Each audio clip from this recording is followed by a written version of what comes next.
The major value in life is not what you get. The major value in life is what you become.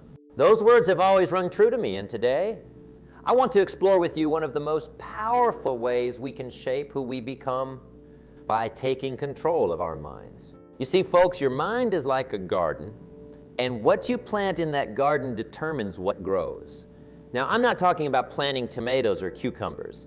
I'm talking about the seeds of thought, the seeds of habit, the seeds of discipline that you plant every single day. Let me ask you this. Have you ever stopped to consider just how much power your thoughts have over your life, over your success, over your happiness? Most people go through life never realizing that their inner world creates their outer world. They're like leaves blowing in the wind, reacting to whatever comes their way, but that's not you. Not anymore, because you're here and you're ready to take control. Now, I know what some of you might be thinking, control my mind? That sounds like some kind of science fiction mumbo jumbo, but let me tell you, it's as real as the chair you're sitting in right now. And it's the secret that separates the extraordinary from the ordinary. You see, your mind is always working. It's like a factory that never shuts down. The question is, what kind of product is it producing? Is it producing thoughts of success, of growth, of possibility? Or is it churning out worry, doubt, and fear? Here's the kicker. You're the factory owner. You get to decide what gets produced. But most people, they've handed over the keys to their mental factory to anyone and everyone. They let the news, their coworkers, their circumstances dictate what they think about. And then they wonder why they're not getting the results they want in life. Well, I'll tell you why. It's because they're not in control of their most valuable asset, their mind. Now, I'm not saying it's easy. Taking control of your mind is one of the hardest things you'll ever do. But it's also the most rewarding, because when you control your mind, you control your life. Let me share a little story with you. Years ago, I met a young man named Tom. Tom was what you might call a chronic worrier. He worried about his job, his relationships, his future, you name it. Tom worried about it. One day I sat Tom down and I said, Tom, do you realize that worrying is like paying interest on a debt you may never owe? The look on his face is like a light bulb went off. You see, Tom had never considered that he had a choice in the matter. He thought worrying was just part of life, like breathing or sleeping. But once he realized he could choose his thoughts, everything changed. Tom started to practice what I call mental discipline. Every time a worried thought popped into his head, he'd replace it with a positive one. At first it was hard, really hard, but Tom stuck with it. And you know what happened? Within a year, Tom had gotten a promotion at work, met the love of his life, and was happier than he'd ever been. All because he decided to take control of his mind. Now, I'm not saying Tom never worried again. We're human, after all. But he learned to manage his thoughts, to direct them towards productive ends, rather than letting them run wild. And that's what I want for each and every one of you. I want you to become the master of your mental domain, because when you do, there's no limit to what you can achieve. So how do we do it? How do we take control of this powerful tool between our ears? Well, I'm glad you asked, because I've got a few strategies that I've seen work time and time again. First, you've got to become aware of your thoughts. Most people go through life on autopilot, never really paying attention to what's going on in their heads. But awareness is the first step to change. Start by taking a few minutes each day to just observe your thoughts. Don't judge them, don't try to change them, just notice them. It's like you're sitting on a park bench watching your thoughts go by like clouds in the sky. You might be surprised by what you see. You might notice patterns you never realized were there. Maybe you'll see that you spend a lot of time dwelling on the past or worrying about the future. Maybe you'll notice that you have a tendency to think negatively about yourself or others. Whatever you notice, remember, you're not your thoughts. You're an observer of your thoughts. And that simple shift in perspective can be incredibly powerful. Next, once you're aware of your thoughts, you can start to challenge them. Ask yourself, is this thought helping me or hurting me? Is it moving me closer to my goals or further away? You see, not all thoughts are created equal. Some thoughts empower us while others hold us back. And it's up to you to decide which ones you want to entertain. I like to think of it like this. Your mind is like a nightclub and you're the bouncer. You get to decide which thoughts get in and which ones get turned away at the door. And let me tell you, you want to be one tough bouncer. Don't let those negative thoughts sweet talk their way in. Don't let those self-doubting thoughts flash a fake "I did." If a thought isn't going to contribute to the kind of mental environment you want to create, it doesn't get past the velvet rope. Period? Now I know what some of you are thinking, but what if I can't stop the negative thoughts from coming? Well, here's the thing. You can't always control what thoughts pop into your head, but you control how long they stay there. It's like that old saying, you can't stop a bird from landing on your head, but you can stop it from building a nest there. The same is true for your thoughts. When a negative thought shows up, acknowledge it, thank it for its opinion, and then show it the door. Replace it with a thought that serves you better. For example, let's say you're about to give a big presentation at work, and that little voice in your head starts saying, you're going to mess this up. You're not prepared enough.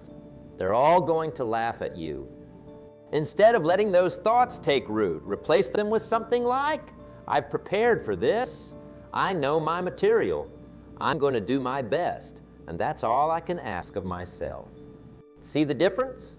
One set of thoughts leaves you feeling anxious and defeated before you even start. The other leaves you feeling confident and prepared. And here's the beautiful thing.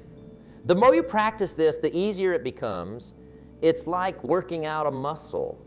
The more you exercise your mental control, the stronger it gets. Now, let's talk about another powerful tool for controlling your mind. Your focus, what you focus on, expands. It's as simple as that. If you focus on problems, guess what? You'll find more problems. If you focus on opportunities, you'll find more opportunities. If you focus on what's wrong in your life, you'll find plenty wrong. If you focus on what's right, you'll find plenty right. It's like that old story about the two shoe salesmen who were sent to Africa. The first one called back and said, "This is a terrible market. Nobody here wears shoes." The second one called back excited and said, "This is a fantastic market. Nobody here wears shoes." Same situation, different focus, completely different outcome. So I challenge you, start paying attention to where you're putting your mental energy. Are you focusing on what you want or what you don't want? Are you focusing on your goals or your obstacles? Remember, where focus goes, energy flows. So make sure you're directing your mental spotlight on the things that matter most. Now, let's talk about the power of questions. The questions you ask yourself shape your reality. They determine what you focus on and how you interpret your experiences. Most people ask themselves terrible questions. Questions like, why does this always happen to me? Or, what if I fail? These questions lead to terrible answers and terrible mental states. Instead, start asking yourself empowering questions. Questions like, what can I learn from this? Or how can I use this to my advantage? Or what's great about this situation? These questions force your mind to look for solutions, opportunities, and positive aspects. They put you in a resourceful state where you can take effective action. Remember, your mind is like a computer. It will dutifully work to answer whatever questions you feed it. So make sure you're asking questions that lead to the kind of answers you want. Now, let's talk about the importance of your daily rituals. Your mind doesn't just magically become disciplined. It requires daily practice, daily reinforcement. That's why I'm a big believer in morning routines. How you start your day sets the tone for everything that follows. So create a morning ritual that puts you in the right mental state. Maybe it's meditation. Maybe it's reading something inspirational. Maybe it's exercise. Maybe it's journaling. Whatever it is, make sure it's something that centers you, focuses you, and prepares you mentally for the day ahead. And don't just stop at mornings. Create rituals throughout your day that reinforce positive mental habits. Maybe it's taking a few deep breaths before every meeting. Maybe it's listing 3 things you're grateful for at lunch. Maybe it's reviewing your goals before bed. These rituals act like mental reset buttons. They pull you out of reactive mode and put you back in control. Now let's address something that trips up a lot of people. Negative self-talk. We all have that little voice in our head, and sometimes it can be our worst enemy. It's the voice that says, you're not good enough. You can't do this. Who do you think you are? First of all, recognize that this voice is not you. It's just a habit, a pattern of thinking that you've developed over time. And like any habit, it can be changed. Start by becoming aware of your self-talk. When you catch yourself in negative self-talk, stop and challenge it. Ask yourself, would I talk to a friend this way? If the answer is no, then why are you talking to yourself that way? Replace that negative self-talk with positive, supportive self-talk. Instead of I can't do this, try I'm learning and improving every day. Instead of I'm not good enough, try I'm doing my best, and that's enough. Remember, you become what you think about most of the time. So make sure your self-talk is building you up, not tearing you down. Now let's talk about the power of visualization. Your mind doesn't know the difference between something vividly imagined and something actually experienced. That's why visualization is such a powerful tool. Athletes use it to improve their performance. Surgeons use it to prepare for complex operations. And you can use it to program your mind for success.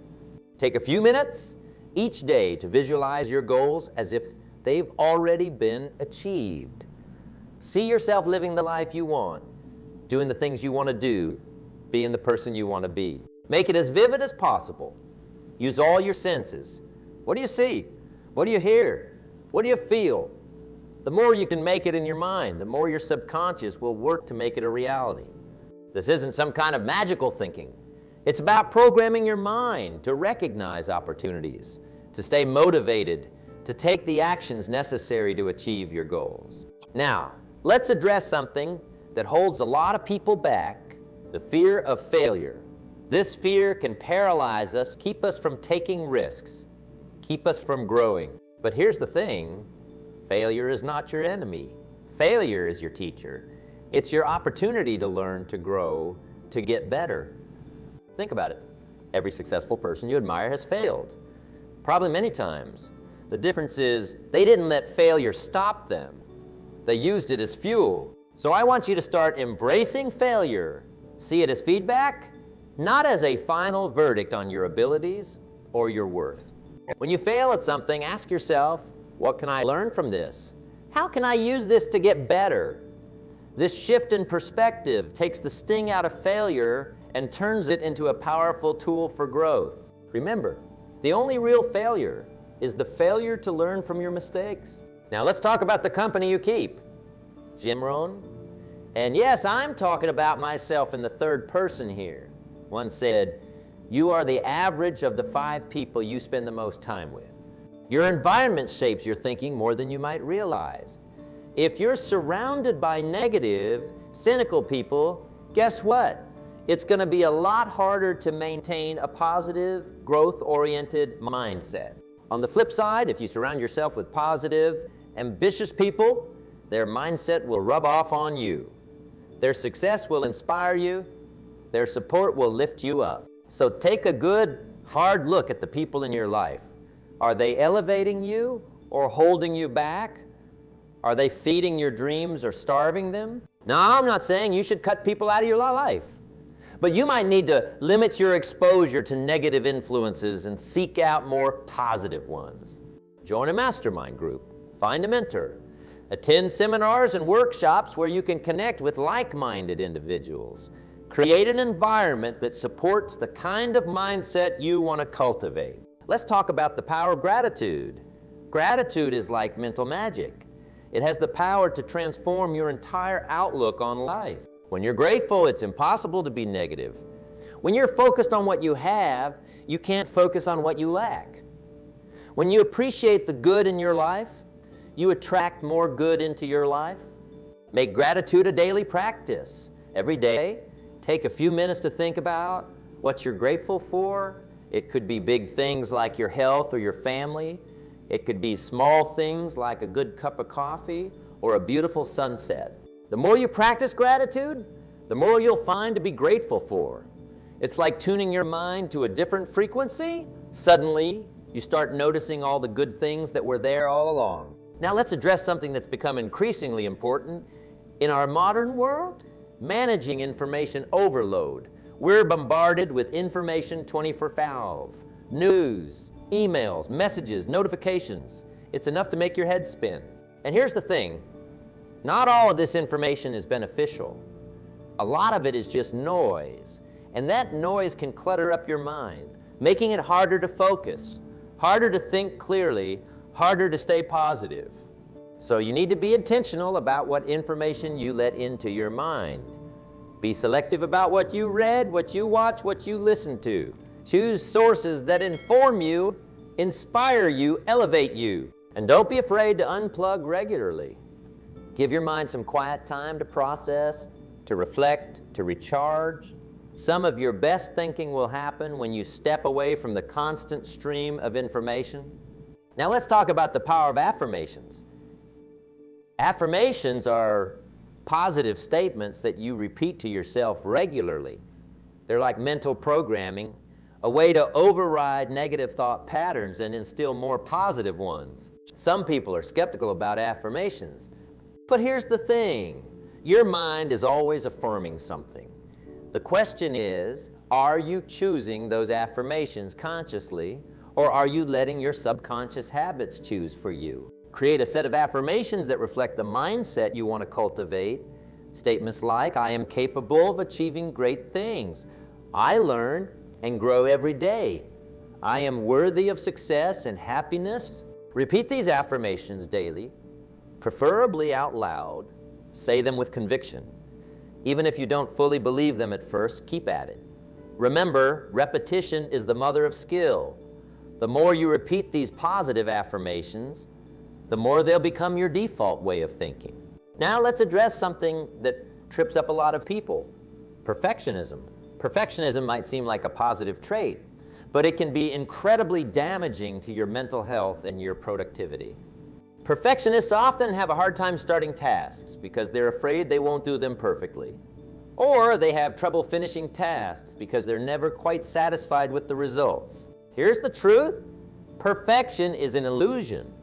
It's an impossible standard that will always leave you feeling inadequate. Instead of striving for perfection, strive for excellence. Excellence is about doing your best, learning from your mistakes, and continually improving. It's a much healthier, more achievable goal. Remember, done is better than perfect. It's better to complete a task at 80 than to endlessly tweak it trying to reach 100. Now, let's talk about the importance of patience. In our fast-paced world, we've become accustomed to instant gratification. We want results, and we want them now. But real, lasting change, especially when it comes to your mindset, takes time. It's not about making a dramatic transformation overnight. It's about making small, consistent improvements day after day. Think of it like compound interest. Those small daily improvements might not seem like much in the moment, but over time, they add up to massive changes. So be patient with yourself. Celebrate the small victories. Trust the process. Rome wasn't built in a day, and neither is a disciplined mind. Now, let's talk about the power of commitment. Commitment is what transforms a promise into reality. It's the fuel that powers your dreams, the glue that holds your goals together when things get tough. You see, most people dabble. They try something for a little while, and if they don't see immediate results, they give up.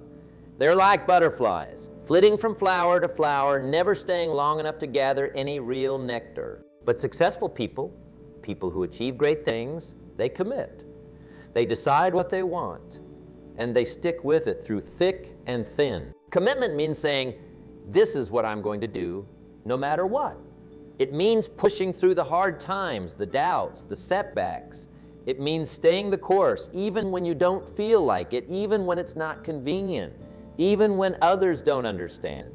And let me tell you, when you commit to taking control of your mind, when you commit to cultivating a positive, growth-oriented mindset, that's when the real magic happens. Because here's the thing, your mind will test your commitment. It'll throw up roadblocks. It'll try to lure you back into old, comfortable patterns. But if you stay committed, if you keep pushing forward, Eventually your mind will get with the program. It's like training a puppy. At first it's all over the place, hard to control. But with consistent training, with unwavering commitment, eventually that puppy becomes obedient, becomes an asset rather than a liability. Your mind is no different. Commit to training it, to disciplining it, and it will become your most powerful ally in achieving your dreams. Now let's address something that holds a lot of people back: the need for approval from others. Many of us spend far too much mental energy worrying about what other people think of us, seeking validation from the outside world. But here's the truth: you'll never be able to please everyone. And more importantly, you shouldn't try to, because when you're constantly seeking approval from others, you're giving away your power. You're letting other people's opinions control your thoughts, your actions, your life. True freedom, true control of your mind, comes when you learn to validate yourself. When you learn to approve of yourself regardless of what others think. This doesn't mean you become arrogant or stop caring about others. It means you develop a strong internal compass, a sense of self-worth that isn't dependent on external validation. Start by getting clear on your own values, your own standards. What's important to you? What do you believe in? What kind of person do you want to be? Then focus on living up to those standards. Seek to impress yourself, not others. At the end of each day, ask yourself, am I proud of how I live today? Did I act in alignment with my values? When you do this, something remarkable happens. You start to feel more confident, more authentic. You stop wasting mental energy trying to guess what others think of you.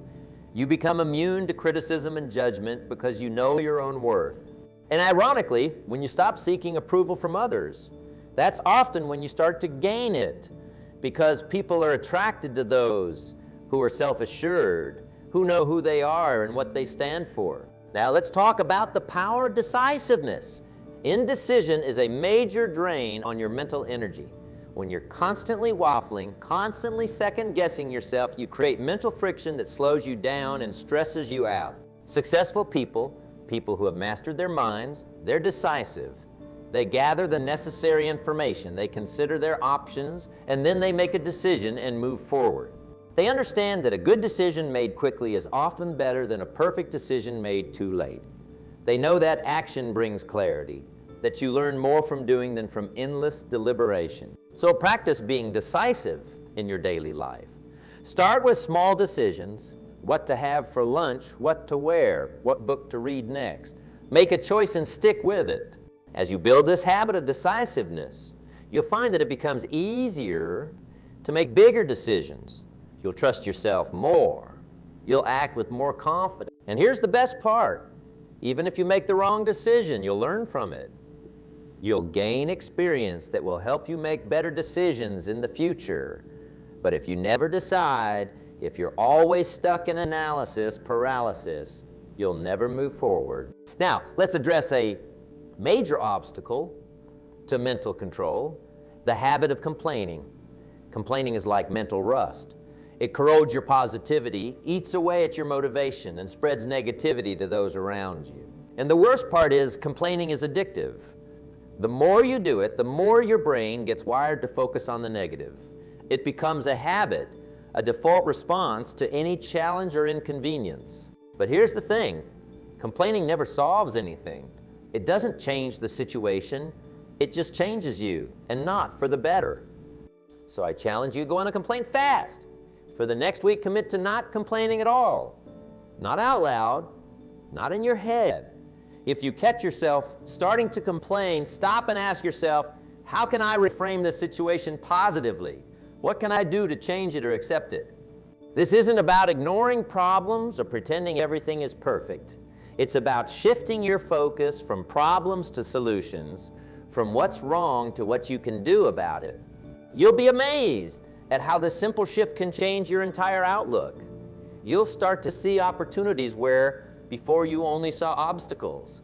You'll feel more empowered, more in control. And as an added bonus, you'll become the kind of person others want to be around. Because let's face it, nobody enjoys being around a chronic complainer. Now, let's talk about the importance of continuous learning.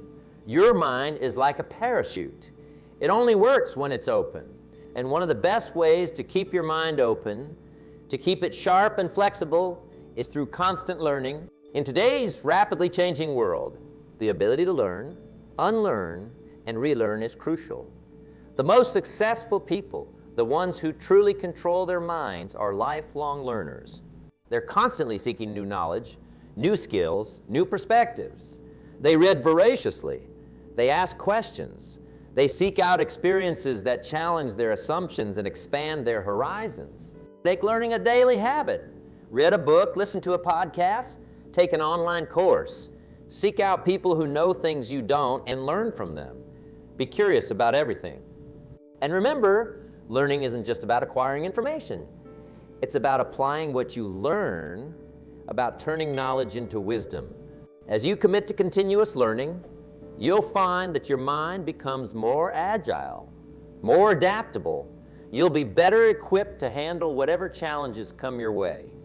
You'll see connections and opportunities that others miss. Now let's address something that trips up a lot of people: the tendency to dwell on the past. Many of us spend far too much mental energy rehashing past events, reliving old hurts, or wishing we had done things differently. But here's the truth: the past is gone.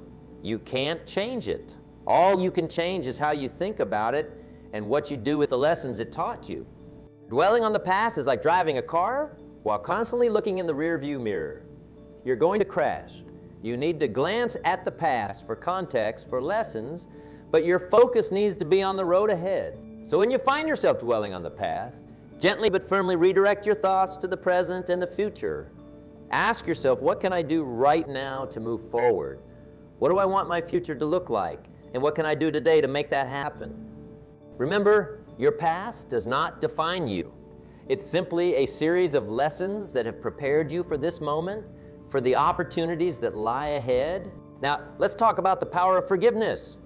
Holding on to grudges, resentment, and anger is like drinking poison and expecting the other person to die.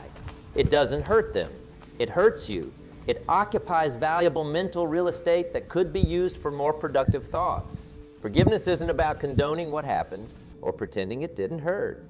It's about freeing yourself from the burden of negative emotions. It's about taking back control of your mental state. So if you're holding on to past hurts, consider letting them go. Forgive not because the other person deserves forgiveness, but because you deserve peace. Forgive not to erase the past, but to create space for a better future. And remember, sometimes the person you need to forgive most is yourself. We all make mistakes, we all have regrets, but beating yourself up over past errors doesn't change them. It just robs you of your present joy and future potential. Now let's address the importance of mental flexibility. In a world that's constantly changing, rigidity of thought is a liability. The ability to adapt your thinking, to consider new perspectives, to change your mind when presented with new information. These are crucial skills for success and happiness. Many people pride themselves on being steadfast in their beliefs, but often this is just a euphemism for being closed-minded. True strength comes from being open to new ideas, from being willing to challenge your own assumptions. So practice mental flexibility. When you encounter a viewpoint different from your own, resist the urge to immediately dismiss it. Instead, try to understand it. Ask yourself, what if this were true? How would that change things? This doesn't mean you have to agree with every idea you encounter. It means you're willing to consider them, to expand your perspective. It means you're more interested in finding the truth than in being right. As you cultivate this mental flexibility, you'll find that you become more creative, more innovative. You'll be better equipped to solve problems and seize opportunities. You'll be more resilient in the face of change. Now let's talk about the power of focus. In our distraction-filled world, the ability to focus deeply on a task is becoming increasingly rare and increasingly valuable. Many people pride themselves on being multitaskers, but the truth is multitasking is a myth. What we call multitasking is really just rapid task switching, and it's incredibly inefficient. It fragments your attention increases stress, and reduces the quality of your work. Instead, cultivate the ability to focus deeply on one task at a time. When you're working, work. When you're resting, rest. When you're with family or friends, be fully present with them. Practice what's called single tasking. Choose one important task, set a timer for 25 minutes and focus solely on that task until the timer goes off. No checking emails, no scrolling through your phone, just pure focused work. As you build this habit of deep focus, you'll find that you get more done in less time. You'll produce higher quality work.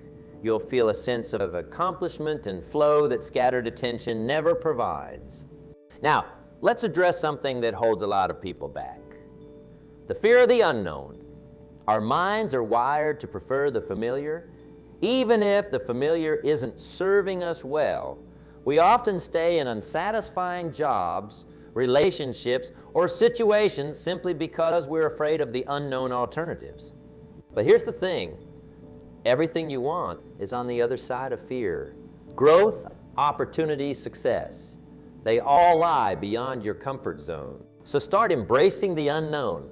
See it not as something to be feared, but as an adventure to be embarked upon. Every time you face the unknown, you grow. You become stronger, more confident, more capable. Start small. Try new food. Take a different route to work. Strike up a conversation with a stranger. As you build your courage muscle, you'll find that bigger unknowns become less daunting. Remember, the greatest adventures in life begin by stepping into the unknown. The most successful people are those who are willing to bet on themselves, to take calculated risks, to venture into uncharted territory. Now let's talk about the importance of mental rehearsal. Just as athletes visualize their performance before a big game, you can use mental rehearsal to prepare for important events in your life. Before a job interview, a presentation, or any challenging situation, take some time to mentally rehearse. See yourself performing at your best. Imagine the sights, sounds, and feelings of success. This isn't just feel-good nonsense. Mental rehearsal has been scientifically proven to improve performance. It primes your brain for success, building neural pathways that support your desired outcome. And here's a pro tip. Don't just visualize the perfect scenario. Also, mentally rehearse how you'll handle potential obstacles or setbacks. This builds your resilience and problem-solving skills, preparing you to handle whatever comes your way. Now let's address the power of your self-image. Your self-image, the way you see yourself, has a profound impact on your thoughts, your actions, and ultimately, your results in life. If you see yourself as someone who's always struggling, always falling short, that's likely to become a self-fulfilling prophecy. But if you see yourself as capable, resilient, and worthy of success, you'll act in ways that bring that vision to life. So take some time to examine your self-image. Is it serving you well? Is it aligned with your goals and aspirations? If not, it's time for an upgrade. Start consciously cultivating a positive, empowering self-image. See yourself as the person you want to become. Act as if you're already that person. As the saying goes, fake it till you make it. But I prefer to say, faith it till you make it. Have faith in your potential, in your ability to grow and change. Remember, your self-image isn't set in stone. It's a mental construct. And like any mental construct, you have the power to change it. Now, as we near the end of our time together, I want to address one final crucial point: the importance of taking action. All the mental control in the world won't make a difference if you don't translate it into action. Your mind is a powerful tool, but it's not the end goal. It's the means to an end. And that end is a life of purpose, of achievement, of fulfillment. So use the mental control you're developing to spur yourself into action. Use it to overcome procrastination, to push through fear, to persist in the face of setbacks. Remember, thoughts are things, but actions are everything. It's not enough to think positively. You must act positively. It's not enough to visualize success. You must work towards it. As you leave here today, I want you to commit to taking one action, however small, towards your goals. and then another, and another. Let the control you're gaining over your mind propel you forward into a life of purpose and achievement. In conclusion, remember this. Your mind is the most powerful tool you possess. It can be your greatest ally or your worst enemy. The choice is yours. Choose to take control. Choose to cultivate a mind that supports your dreams, that propels you towards success, that fills your life with joy and purpose. You have within you right now, at this very moment, all that you need to become the person you've always dreamed of being. The power is in your mind. The time is now. The choice is yours. Thank you.